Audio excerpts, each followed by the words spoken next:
very stressful on the kidneys.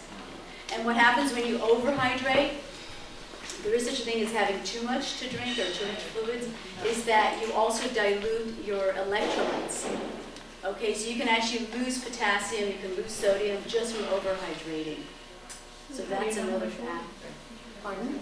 How much water do you drink?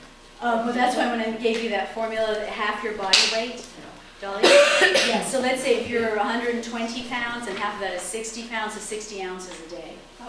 Okay, yeah. Okay, sure. So then that's how you figure that out. Green tea is okay with caffeine. Yes, because the amount of caffeine in green tea is much less than what's in black tea or coffee. 7.5 cups of green tea is about 1 cup of coffee. No, how about decaf coffee? Does that count? No, right, I know. Okay. How about wine? How about wine? Actually, wine is a food. It's not a fluid. Wine is a food. Okay, great. And then inflammation, very important.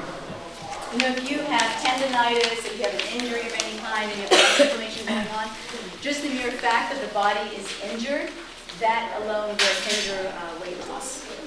Okay, so what I always recommend is if you do have any inflammation going on, very important to hit it right away. You can take something like bromelain, which is a natural pineapple extract, as a supplement. It's an enzyme that really works on reducing inflammation. There's also enzymes that are used for healing. Some of you maybe have heard of Bobenzyme. Anybody here heard of Bobenzyme? Okay, because there are certain enzymes that are designed for people with athletic injuries or just other types of injuries too, just for general healing. What's the name of that? Bobenzyme. Bobenzyme? Yeah, so exactly. Or Vitalzyme is another one. There's a lot of different types of enzyme formulations. I mean, if you prefer not to take like something like Aleve, if you want to do something more natural, then these are very effective alternatives to some of those things as well. And fish oil. How many of you here take fish oil? Mm-hmm. Okay, good. Quite a few of you do. That's great. Fish oil really is very effective at reducing inflammation. Talking about oils, I want to mention how many tablespoons per day everyone should have. On fats in general, we're going to be coming to that actually under healthy fats. But in terms of fish oil, the minimum you want to take on a daily basis is 3,000 milligrams of fish oil a day. It's 3 grams. Okay, so 1 gram or half a gram isn't sufficient. Okay. Is there any fish oil you recommend? Because sometimes it repeats on you and it's... If you have a problem with fish oil, you can always do hemp seed oil, which is much safer and it's less, unstable compared to flax oil. Because flax oil is very unstable. So the hemp is a more stable oil. As it's okay to have flaxseed oil in salad? And you can take the oil at one time. You don't have to stagger it throughout the day. You just take a spoonful? Exactly. You're mixing it into salad dressing. Hemp seed oil. You don't have to do fish oil. So that's another really healthy oil to use. Yes. What do you mean it's unstable? In other words, it oxidizes. It gets rancid very quickly. Okay. That's why you have to refrigerate. Exactly. That's why you can refrigerate. Even in the refrigeration process, it's not enough. Okay. And sometimes the oil can be rancid already in the bottle before you've even opened it up. It's very hard to get flax that's not rancid. Dina, I've been reading a lot about safflower oil. Okay, safflower oil is highly unstable because it's a polyunsaturated fat. Yeah, not a good idea. So what's the oil you recommend? I recommend either the fish oil or cod liver oil, but from really good sources if you want me to recommend brands. For instance, Nordic Naturals does a really good one, and Carlson is another really good brand. If you don't want to do fish oils, you can always do hemp seed oil. 3 grams also?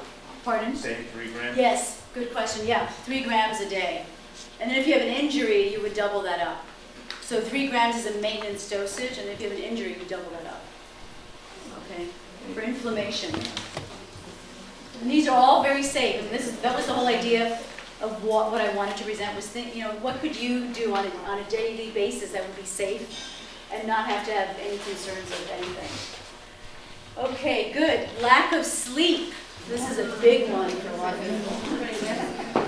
Just having 2 days of lack of sleep is enough to jack up your blood sugar. 2 days.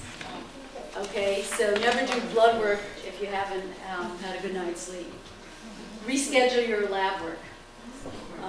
The other thing it also does, it increases your appetite by 30%, which is huge. Okay, so you get an increase in hunger if you don't get enough sleep. So the minimum we need of continuous sleep is 5 hours.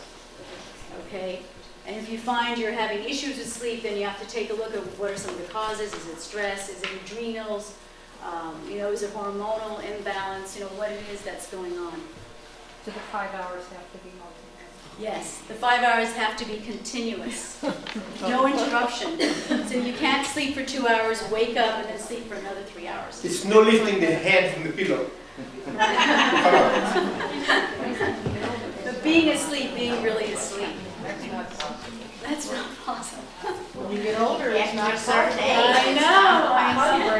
Drink early in the day and not too much